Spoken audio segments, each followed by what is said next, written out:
Hello everyone, my name is Kaika Crisante Moral, First Year Criminology, Section Foxtrot. I will discuss the hexagon in nature. If you have ever wandered around in nature, you may have noticed how many geometric shapes there are in the world that have absolutely no design from humans. Take snail, shell, spirals, or starfishes, bodies, or the symmetry of a flower's petals. All those nature's white things are out there on their own, existing in near mathematical perfections. Hexagon, in particular, are often seen in nature. Beehives are the common example, but definitely not the only. Basalt columns and insects eyes also from hexagonal pattern. But what makes hexagon so special? Well, as it turned out, it really is all about math. A hexagon is the shape that best fills a plane with equal size unit and leaves to no wasted space.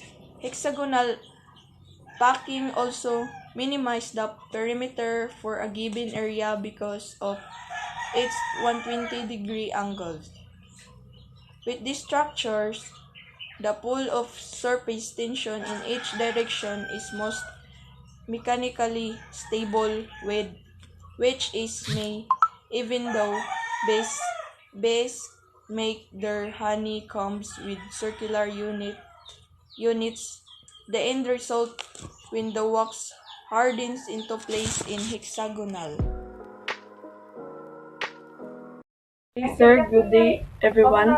My name is Regine Hanculada, First Year Criminology, Section Foxtrot. The golden ratio is a famous mathematical concept that is closely tied to the Fibonacci sequence.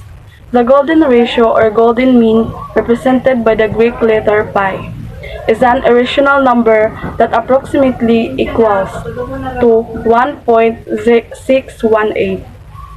The golden ratio results when the ratio of two numbers is the same as the ratio of their sum to the larger of the two numbers. Example, if you divide the female bees by the male bees in any given hive, you will get a number around 1.618. This number can be seen almost anywhere you look. It's called the golden ratio. It's not a coincidence but a part of natural order to the universe. Hi sir, hi everyone. My name is John Vincent A. Maol from Fiction Backstrat First Year Criminology. I just thought that the golden ratio and Fibonacci can only be used in mathematics. It was an interesting video because they create a beautiful place out of the ratio and sequence. I also come to understand that the optimum section is the golden mean. Good day, everyone. My name is Cedric Makosi, and I am from Section Foxtrot. And how I understand the video of golden ratio and Fibonacci. The ratios of Fibonacci number approach the golden ratio. In fact, the higher Fibonacci number, the closer the relationship is to 1.618. The golden ratio is sometimes called the divine proportion because of its frequency in the natural world. Good day, sir. My name is Erland Lara. I'm section Foxtrot, and I assigned to answer question number 1. What math concept is fully discussed in your assigned video? My group is assigned to golden ratio.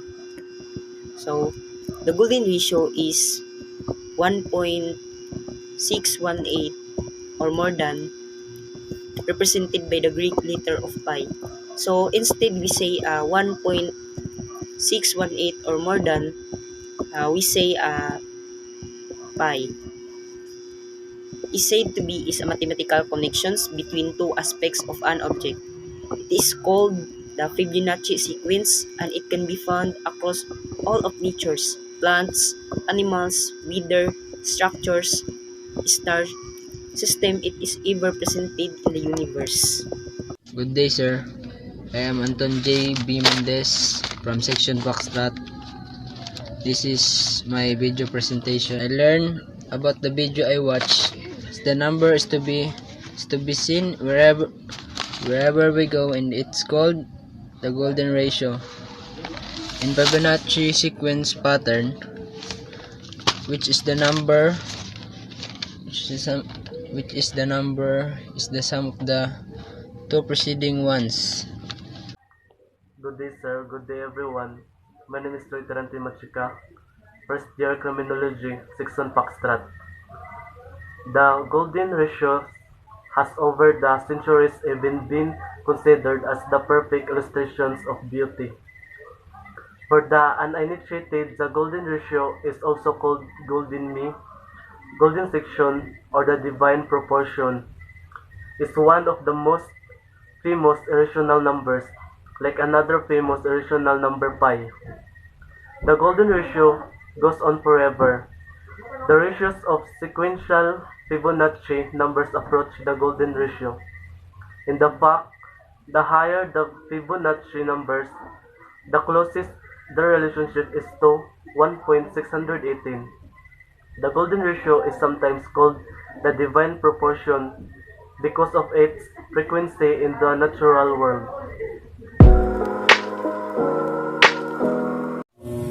The golden ratio has a non-ending scenario. It's like phi doesn't end.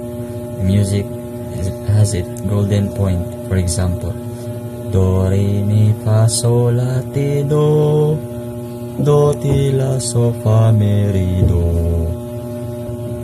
It gives us knowledge about all about things that its pattern, even in music, has of it.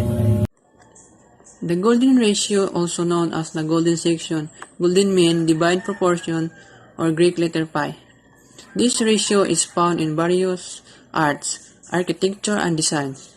Many admirable pieces of architecture like the Great Pyramid of Egypt, Parthenon, have either been partially or completely designed to reflect the golden ratio in their structure. Example is the golden rectangle. This rectangle has been made using the golden ratio, looks like a typical frame for a painting.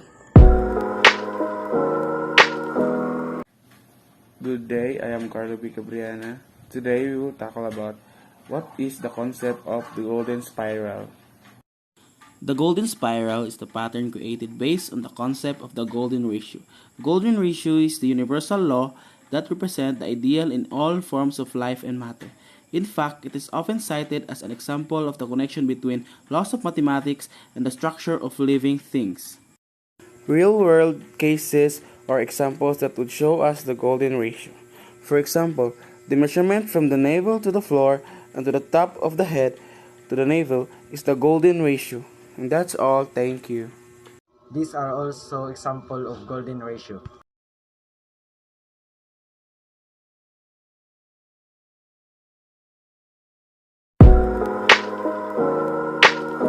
Afternoon.